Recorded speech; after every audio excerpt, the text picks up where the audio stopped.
अस्सलाम वालेकुम everyone, welcome back to my YouTube channel. आज मैं रिव्यू करूंगी ये 3 प्रोडक्ट्स जो कि आपको सामने नज़र आ रहे हैं। ये हैं बेसिकली द रेस्थेटिक। इनके प्रोडक्ट्स आपको बहुत ही आराम से मिल जाएंगे, किसी भी फार्मेसी में देख लें आप, या तो आप इनकी वेबसाइट से ऑनलाइन भी परचेज़ कर सकते हैं। क्योंकि मेरी स्किन ऑयली है, मेरी स्किन एक्नी प्रोन है, तो मैं उसी हिसाब से आपको प्रोडक्ट्स दिखाऊंगी। अगर आपकी ड्राई स्किन है तो आप उनसे उनसे पूछ के उनके इंस्टाग्राम पेज पे मैं यहाँ पे टैग कर दूँगी, तो आप वहाँ पे भी जाके उनसे अपनी स्किन के हिसाब से चीज़ें मंगवा सकते हैं। बेसिकली मुझे मेरे डॉक्टर ने रिकमेंड की थी, लेकिन वो सिर्फ विटामिन सी सीरम। बाकी 2 चीज़ें जो है वो मैंने अपनी स्किन के हिसाब से उनसे पूछ के ही मंगवाई हैं। तो वीडियो शुरू करते हैं। सबसे पहले, क्योंकि मैंने आपको बताया मेरी स्किन बहुत ज़्यादा ऑयली है और मुझे बहुत ज़्यादा एक्ने निकलता है, बहुत ज़्यादा एक्ने मार्क्स है मेरी स्किन पे, तो इस वजह से मैंने ये इनका फेस वॉश मंगवाया है। एक्नी लाइट इसका नाम है और ये फोमिंग फेशियल क्लेंज़र है। बेसिकली ये इसकी मैं आपको पैकेजिंग दिखा देती हूँ। तो इसकी पैकेजिंग इस तरह से है, बहुत ही फ्रेंडली इसकी पैकेजिंग है। आप कहीं भी इसको आराम से ट्रैवल कर सकते हैं इसके साथ। इसका कोई लीकेज का मसला नहीं है, इसकी बॉटल ब्रेक होने का कोई मसला नहीं है। काफ़ी सारे ट्यूब्स में आते हैं फेस वॉश, जो ये बहुत मुश्किल होता है उनको कैरी करना। ये बहुत ही आप आराम से इनको कैरी कर सकते हैं, क्योंकि ये बॉटल फॉर्म में है और इसकी एक प्लास्टिक कैप है जिससे ये बिल्कुल ही सिक्योर हो जाता है। एक्नी लाइट जो है वो बेसिकली ऑयली स्किन के लिए है, और एक्नी जिसको बहुत ज़्यादा निकलती है, मैं उसको रिकमेंड करूँगी, क्योंकि ये जो है आफ्टर फेस वॉश करने के बाद आपकी स्किन थोड़ी सी ड्राई कर देता है। इसके बाद मॉइस्चराइज़र लगाना या कोई सीरम लगाना बहुत ज़्यादा ज़रूरी है मेरे लिए। बेसिकली मैं आपको इसके पीछे जो मेन इंग्रेडिएंट्स है इसके, वो मैं आपको बता देती हूँ। इसमें मौजूद है सैलिसिलिक एसिड और ट्री ऑयल। बेसिकली आपको इन दोनों का बता दूं मैं आपको कि ये दोनों चीज़ें आपकी एक्नी को कंट्रोल करने में बहुत ज़्यादा मदद करती हैं। अगर आपकी एक्नी स्किन है, आपको स्किन में बहुत ज़्यादा ऑयल निकलता है, बहुत ज़्यादा एक्नी होती है, तो आप वो फेस वॉश और वो चीज़ें सिलेक्ट करें जिसमें सैलिसिलिक एसिड या फिर ट्री ऑयल है। मैं तो बेसिकली कभी कभार अपनी स्किन पे, अपने पिंपल्स पे डायरेक्टली ट्री ऑयल भी लगा लेती हूँ, क्योंकि जब सीवियर किस्म की एक्नी हो जाती है तो उसको ड्राई करने में बहुत ज़्यादा मदद मिलता है। और ये फेस वॉश इस फेस वॉश में बेसिकली आपको दोनों चीज़ें मिल रही हैं, तो ये एक प्लस पॉइंट है इसका। बाकी मैं इसको आपको यूज़ करने का तरीका बता देती हूँ। इसको हमने डे और नाइट 2 टाइम्स यूज़ करना है। मैं 3 टाइम्स या 4 टाइम्स आपको रिकमेंड नहीं करूँगी, क्योंकि ये ड्राई कर देता है थोड़ा सा स्किन को। क्योंकि मेरी ऑयली स्किन है तो मुझे इतना मसला नहीं होता, लेकिन अगर आपकी स्किन कॉम्बिनेशन है या फिर ड्राई स्किन है तो आपके लिए मे भी थोड़ा सा मसला हो सकता है। मेरी स्किन में ऐसा कोई मसला नहीं हुआ, मैंने 3 टाइम भी यूज़ करके देखा है, लेकिन अपनी स्किन के हिसाब से आप लोग चूज़ कर लीजिएगा। ये आपके सीबम को प्रोडक्शन को भी लो कर देता है। बेसिकली सीबम क्या होता है? सीबम आपके जो पोर्स होते हैं उससे एक्सक्रिएट होता है सीबम, जिसकी वजह से एक्नी भी निकलती है, जिसकी वजह से आपका ऑयल जो है वो बहुत ज़्यादा स्किन पे मतलब एक लेयर हो जाती है। तो बेसिकली उसको ये कंट्रोल करता है। ये फोमिक उसमें है। मैं आपको इसका टेक्सचर दिखा देती हूँ। ये इस तरीके से है और ये इनफ है एक वॉश के लिए। इससे ज़्यादा मैंने देखा है ब्लॉगर्स को और काफ़ी सारे लोगों को कि इससे ज़्यादा वो प्रोडक्ट्स यूज़ करते हैं, बहुत ज़्यादा निकालते हैं इसमें चीज़ें, लेकिन इससे ज़्यादा आपको प्रोडक्ट्स की ज़रूरत नहीं पड़ेगी। वो वेस्ट हो जाएगा अगर आप इससे ज़्यादा प्रोडक्ट निकालेंगी।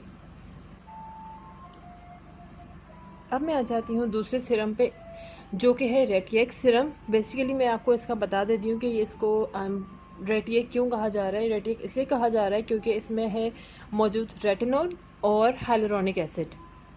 हाइलुरोनिक एसिड तो बहुत ज़्यादा फेमस हुआ था बीच में कि नाइसिनामाइड एंड हाइलुरोनिक एसिड आप साथ में यूज़ करें तो आपकी स्किन जो है वो हाइड्रेट रहेगी, आपकी स्किन प्लम्प्ड रहेगी, आपकी स्किन जो है वो फ्रेश होगी, आपकी स्किन के जो पोर्स हैं वो मिनिमाइज़ हो जाते हैं।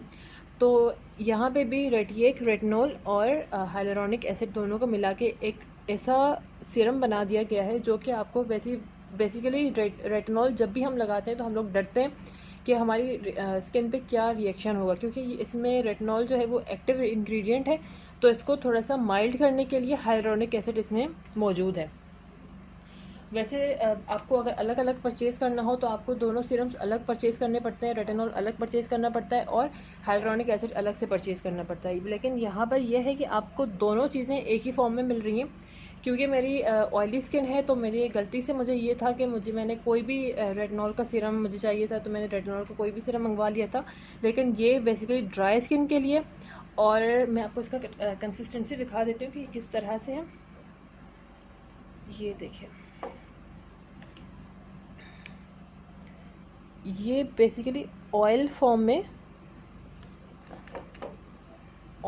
है ये।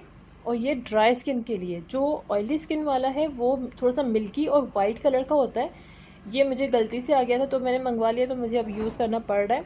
लेकिन बेसिकली ये जो है वो ऑयली स्किन के लिए नहीं है, ये ड्राई स्किन के लिए। दो किस्म के इनके पास रेटिनॉल सीरम से, एक है ऑयली स्किन के लिए और दूसरा है ड्राई स्किन के लिए।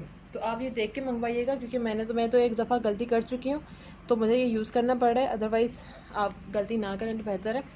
लेकिन मुझे इस सीरम से भी कोई गिला शिकवा नहीं है, क्योंकि अभी बहुत ज़्यादा सर्दियाँ आने वाली हैं, तो सर्दियों में तो मुझे वैसे भी हाइड्रेशन थोड़ी सी चाहिए होती है। तो वैसे भी ये रात को लगाती हूँ, रात को लगाने के बाद मुझे इसके साथ मॉइस्चराइज़र लगाना होता है, तो स्किन एकदम प्लम्प हो जाती है, हाइड्रेट हो जाती है। मुझे ऐसा कोई इशू नहीं होता कि मुझे कोई एक्ने निकल रही है या कुछ। अभी तक मुझे ऐसा कोई भी इशू इसमें फ़ेस नहीं हुआ। रेटिनॉल लगाने का जो तरीका है वो शुरू में ये है कि जब आप शुरू में इस्तेमाल, अगर आप बिगनर हैं तो आप हफ्ते में 2 दफ़ा लगा लें। फिर एक हफ्ते में अगर आपने 2 दफ़ा लगा लिया तो अगले हफ्ते आप 3 दफ़ा लगा लें, फिर 4 टाइम लगा लें। तो इस तरह से आप अपनी रूटीन में उसको ऐड करते जाएंगे और फिर दिन अपने बढ़ाते जाएंगे। बेसिकली रेटिनॉल शुरू में ही एक पूरा हफ्ता लगातार नहीं लगाया जाता, क्योंकि ये थोड़ा सा एक्टिव इंग्रेडिएंट होता है इसमें, तो आपको थोड़ा सा अपनी स्किन को यूज़ टू करना पड़ता है रेटिनॉल के लिए। रेटिनॉल करता क्या है? रेटिनॉल बेसिकली आपकी फाइन लाइंस को ख़त्म करता है। इसमें आपकी स्किन जो है वो कोलेजन प्रोड्यूस नहीं कर पाती है, अगर तो उसको बूस्ट करता है कि आपकी स्किन में कोलेजन प्रोड्यूस हो। कोलेजन जब प्रोड्यूस होगा तो आपकी स्किन टाइट होना शुरू हो जाएगी, आपके जो पोर्स हैं वो मिनिमाइज होना शुरू हो जाएंगे। अगर आपके एक्नी मार्क्स हैं तो वो कम होंगे, अगर आपकी एक्ने है तो वो ख़त्म, मतलब सारा जो बड़ा होता है वो आपको में मिल सकता है। आप रेटिनॉल अपने हिसाब से यूज़ कर रहे हैं। तो सबसे आखिरी सीरम जो है मेरे से वो है vitamin C serum. Vitamin C serum जो है वो बेसिकली बहुत ज़रूरी है। मैं विटामिन सी को बहुत ज़्यादा एक स्किन फूड के नाम से ही बोलूँगी, क्योंकि ये आपकी स्किन को एक आपकी स्किन जो है बेसिकली विटामिन सी आपकी बॉडी प्रोड्यूस नहीं करती। आपको एक्सटर्नल चीज़ें चाहिए होती हैं विटामिन सी अपनी बॉडी में प्रोड्यूस करने के लिए। तो ये विटामिन सी सीरम आप बहुत आराम से आपको मिल जाएगा और बहुत इफ़ेक्टिव है, बहुत अच्छा है। ये भी दी रेस्थेटिक कंपनी का ही है। तो मैंने इन तीनों चीज़ों को साथ में मंगवाया था। इसका भी मैं आपको फॉर्मूला दिखा देती हूँ कि किस तरीके से है।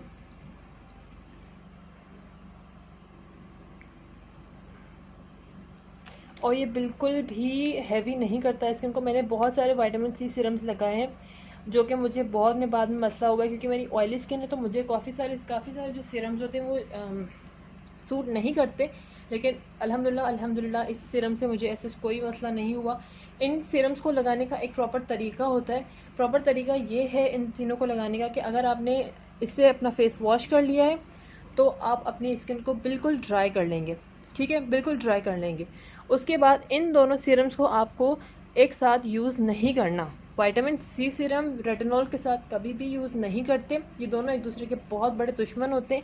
अगर आप ये रात में लगाते हैं रेटिनॉल सीरम तो आपको दिन में अपना विटामिन सी सीरम लगाना होता है। अगर आप ये रात में नहीं लगाते हैं तो भी आप ये बेसिकली दिन और रात आप दोनों साथ लगा सकते हैं, लेकिन इन दोनों को साथ आप नहीं लगाएं तो बेहतर है। अपने फेस को बिल्कुल आपने ड्राई कर लिया, उसके बाद अगर आपका रात का टाइम है तो आप सिर्फ रेटिनॉल सीरम लगाएंगे। उसके बाद आप इसके ऊपर कोई भी मॉइस्चराइज़र लगाकर बस ख़त्म कर देना है। आपका ये नाइट टाइम जो है रूटीन ख़त्म हो गया। अगले दिन आप उठेंगे, आपने ये फेस वॉश उठाया, अपना फेस वॉश किया, उसके बाद आपने सीरम लगाया, अपना मॉइस्चराइज़र लगाया, सनब्लॉक लगाया एंड दैट्स इट। इसके अलावा आपको किसी भी चीज़ की और ज़रूरत नहीं पड़ेगी। अगर आपको मेरी वीडियो पसंद आई तो आप शेयर कर दें, लाइक कर दें, सब्सक्राइब कर दें मेरे चैनल को और ऐसे ही वीडियोज़ देखते रहें। Thank you so much.